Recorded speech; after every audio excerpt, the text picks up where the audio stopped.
तर फायनल मित्रांनो आपलं शेड बनवून तयार झालेलं आहे आणि आपण पत्र टाकून त्याच्यात जनावर सगळे बांधवलेले आहेत.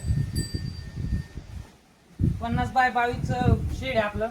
आणि स्पेशल म्हणजे आपण त्याच्यावर चिमिटाची पत्र टाकलेली गार राहावं याच्यामुळे.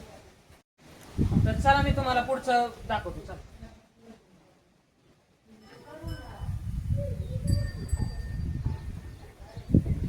हे बघा, हे उंची झालेली त्याची आता भर टाकायची आपल्याला याच्यामध्ये. आणि हे खालचं नजर आहे. तर तुम्ही म्हणताल की या दोन्ही शेडला आपल्याला किती खर्च आलेला आहे. तर हे दोन्ही शेड आपण 2021 साली बांधले होते, जॉईंटमध्ये बांधले, म्हणजे अलग अलग बांधले होते.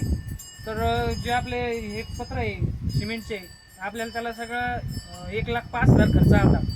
कारण सिमेंटचे पत्र होते आणि सगळं वेंगल सहित केलं आपण. आणि आपले जे कुटिंगचे पत्र आहे त्याला आपल्याला 1.5 लाख रुपये सगळा खर्च आला. कारण आपण ते गच्ची केली होती कॉन्क्रीटची आणि म्हणजे रिंग टाकली होती, त्याच्यामुळे सगळं आपल्याला 1.5 लाख केलं ते. सगळं असं मला वरून